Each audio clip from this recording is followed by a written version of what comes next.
জীবন চলার পথে প্রয়োজন এবং বিলাসিতা আর স্বপ্ন এক নয়। প্রয়োজন হচ্ছে এমন কিছু বিষয় যে আপনার জীবন চলার পথে স্বাভাবিক সংসার, স্বামী স্ত্রী বা সাধারণ চলতে গিয়ে একটা ঘর থাকার মতো একটা ঘর করা, পড়ার মতো কিছু কাপড় আদি করা বা এরকম কিছু সেক্টরে ইনকাম বা চাকরি বা জব করা যেটা দিয়ে আপনি স্বাভাবিকভাবে সংসারটা চলতে পারে, তাই না? এটা হচ্ছে প্রয়োজন। তো মানুষ যদি সুস্থ থাকে, আল্লাহ তাআলা হাত পা, যে সমস্ত মানুষ সুস্থ থাকে, আল্লাহ যে সমস্ত মানুষকে সুস্থ শক্তি দান করছে, তারা চাইলে কখনো বিলাসিতা না করতে পারলেও প্রয়োজনীয় সব কিছুই হালাল পথে পূর্ণ করা সম্ভব।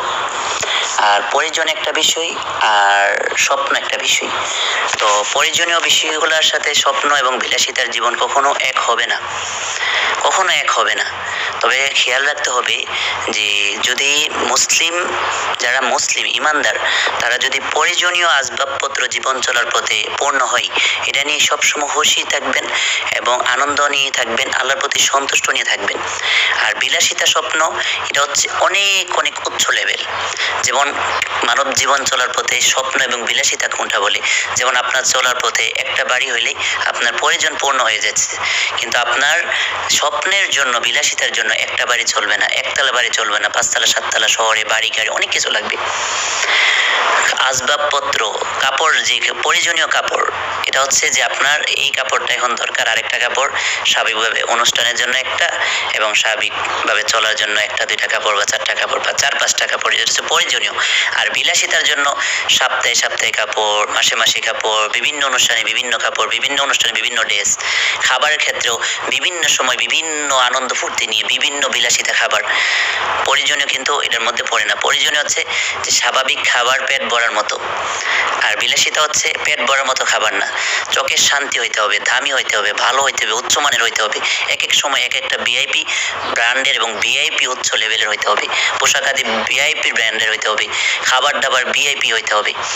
তো এই জন্য খেয়াল রাখতে হবে আমরা যারা ইমানদার, স্বপ্ন এমন করা যাবে না যে প্রয়োজনের চেয়ে অনেক অনেক অনেক বেশি। তবে দেখবেন যে যারা বেশি বড় লোক বা যারা বেশি বেশি স্বপ্ন দেখে বিলাসিতা করে, তারা কিন্তু দেখবেন বেশিরভাগ যে তারা তাদের জীবনের লাইফটা তারা এমনভাবে পরিচালনা করে, তাদের প্রয়োজন হিসাবে যে কাপড় আদি পরে এরকম না, বাড়ি গাড়ি যে প্রয়োজনের জন্য থাকার জন্য একটা করে এরকম না, অনেকগুলা করে, গাড়ি একটা কিনে এরকম না, খাবার যে পেট ভরবে, যেমন প্রয়োজনীয় খাবার হচ্ছে পেট ভরার মতো, আর তারা স্বাভাবিক প্রয়োজনীয় খাবার না, তারা এরকমভাবে আরও খাবার নিয়ে আসে অর্ডার দিয়ে, যে খাবার আর নষ্ট করে হোটেলে রেস্টুরেন্টে বড় বড় জায়গাতে বা পার্টি দিয়ে দিয়ে নষ্ট করে। এগুলো হচ্ছে বিলাসিতা জীবন, স্বপ্নের জীবন। তো স্বপ্ন এক বিষয়, প্রয়োজন এক বিষয়। তবে প্রয়োজন হচ্ছে জীবন যাপন চলার পথে যা কিছু দরকার আসবাবপত্র, এগুলা যখন পূর্ণ থাকবে বাস আলহামদুলিল্লাহ। স্বপ্ন হচ্ছে এমন জিনিস, মৃত্যুর আগে কখনো মানুষের স্বপ্ন এবং বিলাসিতা পূর্ণ করা এই দুনিয়াতে সম্ভব না, পাঁচ রকম কখনো সম্ভব না, কখনো সম্ভব না। কারণ স্বপ্ন মানুষের এরকম থাকে, কেউ যদি একটা বাড়ি করে শহরে আরো দুইটা বাড়ি করার চেষ্টা করে, তিনটা করার চেষ্টা করে, চারটা করার চেষ্টা করে, কারণ তার জীবনের বিলাসিতার সাথে তার যদি একটা গাড়ি থাকে সে আরো তিনটা কেনার চেষ্টা করে, সে তো স্বাভাবিক গাড়ি দিয়ে করে, সে হেলিকপ্টার দিয়ে করার চেষ্টা করে। এগুলো হচ্ছে স্বপ্নের বিলাসিতা।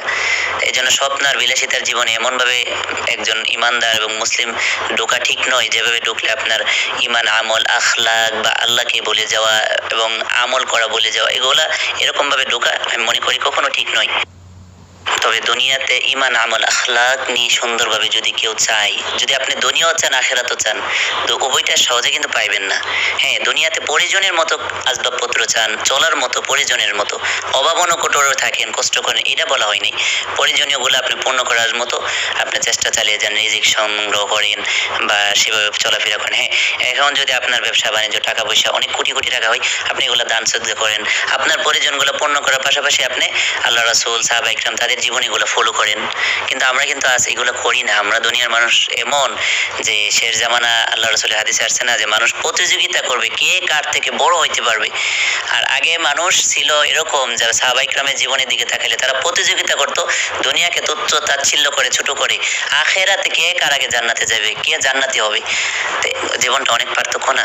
তো এই জন্য যদি জান্নাত পাইতে চান অথবা হ্যাঁ, এখন আবার বলতে পারেন যে তার মানে কি দুনিয়াতে ইনকাম করলে জান্নাত? দেখেন, ইনকাম করলে বা বড়লোক হইলে বা বেশি কোটি মানে দুনিয়ার জীবনটা যারা বেশি প্রাধান্য দেবে, আখেরাতটা তাদের জন্য অনেকটাই পিছিয়ে থাকবে। আখেরাতের জীবন হচ্ছে শ্রেষ্ঠত্ব জীবন, ভালো জীবন, সুন্দর জীবন। ওইখানে অশান্তি থাকবে না, মৃত্যু থাকবে না। এজন্য আমি মনে করি যে একজন ইমানদার মুসলিম উম্মার জন্য সবচেয়ে আল্লাহ রাসূলের জীবনীগুলো ফলো করা। আল্লাহ রাসূল চাইলে কোটি কোটি টাকার মালিক হইতে পারে, সারা দো জাহানের বাদশা, উনি পুরো পৃথিবীর বাদশা ছিল, তাই না? উনি এত এত কিছুর চাইলে মালিক হইতে পারতো, কিন্তু উনি দুনিয়ার ভোগ বিলাসের মধ্যে ঢুকে নাই। এখন আমরা এতটা বোকা, মানে আমরা মুখে মুখে জান্নাত চাই, কিন্তু জান্নাতে বিনা হিসেবে যাইতে হলে কোন কোন কাজ করতে হবে, দুনিয়াতে কোন কোন কষ্টগুলো করতে হবে, ইমানি কোন ত্যাগ স্বীকারগুলো করতে হবে, এগুলো আমরা চাই না। আমরা বেশিরভাগ বলি, যেমন স্বামী স্ত্রীর মধ্যে বলি, আমরা বিয়ে করছি, আমরা জান্নাত পর্যন্ত যাইতে পারি, কিন্তু সন্তুষ্ট আল্লাহ সন্তুষ্ট নিয়ে একটা পরিবার চলতে গেলে যে পরিজনের মধ্যে সন্তুষ্ট থাকতে হবে, ভালো থাকতে হবে, এটা আমরা সহজে চিন্তা করি না। তো সেই ক্ষেত্রগুলো আমরা দেখতে হবে। এই জন্যই সবসময় খেয়াল করতে হবে আমাদের মৌখিক কথা এবং কার্যকারিতা কি মুখের কথার সাথে ঠিক আছে কিনা, আমরা কোন জীবনকে ফলো করতেছি, আখেরাতের জীবনকে বেশি প্রাধান্য দিতেছি নাকি দুনিয়ার জীবন। হ্যাঁ, দেখবেন বর্তমান যেটা শেষ জামানা, আখির জামানা, ফিতনার জামানা, বেশিরভাগ আপনার দেখবেন দুনিয়াতে ডুবে আছে। এটা রাসূলের কথা। এবং দুই চোখে আপনি তাকান, এবং বেশিরভাগ যারা বেশি টাকার মালিক, অনেক অর্থের মালিক, তারা দুনিয়ার মধ্যে এমনভাবে ডুবছে, তাদের আখেরাত অনেক অনেক কোটি গুণ পিছানো। আর সম্পদ যার যত বেশি হবে, আখেরাতে তাদের হিসাব তত কঠিন হবে। সাহাবা ইকরামের জীবনের দিকে তাকাইলে দেখা যায় যে অনেকে ইসলাম গ্রহণের আগে ইসলাম গ্রহণ করার আগে অনেক সম্পদের মালিক ছিল, ইসলাম গ্রহণ করার পরে অনেক সম্পদের মালিক ছিল। যখন দেখছে যে এই সম্পদ দুনিয়াতে কোনো ফায়দা হবে না, আখেরাতে হিসাব কঠোর হবে, তখন এগুলা একের পর এক দান সদকা করে দিত, যুদ্ধের ময়দান থেকে নিয়ে অনেক জায়গার মধ্যে।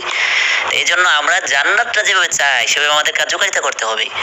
আল্লাহ তাআলা আমাদের সকলকে মানার তৌফিক দান করুক।